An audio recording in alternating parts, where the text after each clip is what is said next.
جو دنیا میں لوگوں پہ غم بیتے ہیں اگر کبھی اس کی سٹوریاں سننے لگیں تو حیران ہی ہو جائیں۔ کتابوں میں واقعہ لکھا ہے کہ ایک عورت تھی، طواف کر رہی تھی اور طواف کے دوران کہتی تھی اللہ میں اس حال میں بھی آپ سے راضی، اے اللہ میں اس حال میں بھی آپ سے راضی۔ تو ایک آدمی نے یہ سنا تو بڑا حیران ہوا، اس نے اس سے پوچھا کہ تو کیوں کہتی ہے کہ میں اس حال میں بھی آپ سے راضی، میں اس حال میں بھی آپ سے راضی؟ اس نے کہا کہ میں طواف ختم کر لوں گی نا تو میں تمہیں اپنا واقعہ سناؤں گی۔ چنانچہ اس عورت نے اپنا واقعہ سنایا کہ میرے 3 بچے تھے، میں گھر کے اندر ایک دن تنور پہ روٹیاں پکا رہی تھی تو میرے بڑے 2 بچے جو تھے وہ گھر میں کھیل رہے تھے کمرے میں، اچانک مجھے ایک شور کی آواز آئی تو وہ کہتی ہے کہ میں نے جب شور سنا تو میں وہیں سب کچھ چھوڑ کے تنور پر آٹا روٹیاں تو میں کمرے کی طرف بھاگی۔ جب کمرے گئی تو میں نے ایک عجیب تماشا دیکھا کہ اس سے 1-2 دن پہلے میرے خاوند نے گھر میں بکری کو ذبح کیا تھا اور جس چھری سے بکری کو ذبح کیا تھا وہ اس نے کمرے میں رکھی تھی۔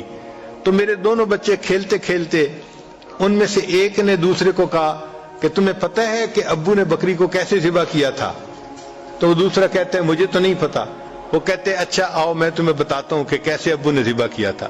تو میرا درمیان والا بیٹا جو تھا وہ زمین پر لیٹ گیا اور بڑے لڑکے نے اس چھری کو اٹھا لیا۔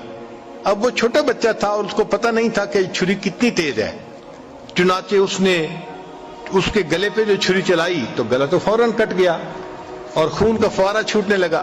اب جب خون نکلا تو شور ہوا اور میں بھاگی ہوئی آئی تو میں نے دیکھا کہ میرا بچہ خون میں لت پت پڑا تھا اور اس کی جان نکل چکی تھی۔ اب میں نے سوچا کہ میرا بڑا بیٹا کہاں ہے جس نے یہ حرکت کی تھی؟ وہ ڈر کے بھاگ گیا تھا اور کہیں چھپ گیا تھا۔ کہنے لگی میں نے اسے دوسرے کمروں میں دیکھا تو کہیں نظر نہیں آیا۔ جب صحن میں آئی تو وہاں میں نے تنور کے لیے کچھ لکڑیاں رکھی ہوئی تھیں، ان لکڑیوں کے پیچھے وہ جا کے چھپا تھا۔ کہنے لگی میں نے پیچھے سے اس کو جا کے جب دیکھا تو اس نے مجھے کوئی جواب نہیں دیا۔ جب میں قریب گئی تو مجھے پتا چلا کہ اس جگہ کے اوپر ایک سانپ بیٹھا ہوا تھا۔ یہ بچہ چھپنے کے لیے جب لکڑیوں کے پیچھے گیا سانپ نے اس کو ڈسا اور یہ بھی وہاں مرا پڑا تھا۔ کہتے میں اس کی لاش اٹھا کے لائی، ایک بچے کو ایک چارپائی پہ لٹایا اور دوسرے بچے کو دوسرے چارپائی پہ لٹایا۔ پھر اس کے بعد میں نے فیل کیا کہ میرا تیسرا چھوٹا بیٹا جو کرالنگ کرتا تھا، رینگتا تھا، وہ کہاں ہے؟ وہ مجھے نظر نہیں آ رہا تھا۔ کہنے لگی میں اٹھ کے جب جو ہے تنور کی طرف آئی تو میں نے دیکھا کہ اس نے کرال کیا اور وہ تنور کے اندر گر چکا تھا۔ تو میں نے اپنے زندہ بیٹے کو آگ کے اندر پورا جلتا ہوا دیکھا اور وہ بھی فوت ہو گیا تھا۔ تو میں نے تینوں بیٹوں کی لاشوں کو چارپائی پہ رکھا، پھر ان کو نہلایا، ان کو کفن دیے۔ جب تینوں کے جنازے ایک دن میں گھر سے نکلے تو میں عمرے کے ارادے سے آ گئی۔ اب میں طواف کر رہی ہوں اور اپنے اللہ کو کہہ رہی ہوں اے اللہ میں اس حال میں بھی آپ سے راضی ہوں۔ آپ ذرا غور کیجئے نا اس ماں کے دل پہ کیا بیتی ہوگی کہ ایک دن میں جس کے 3 بیٹوں کا جنازہ گھر سے نکلے اور پھر وہ طواف کرتے ہوئے کہہ رہی ہے اے اللہ میں اس حال میں بھی آپ سے راضی ہوں۔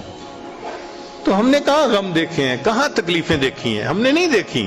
ہمیں تو اللہ نے بہت سہولت کی زندگی دی ہے، بہت آسانیوں کی زندگی دی ہے۔ ہم تو جتنا شکر ادا کریں اتنا کم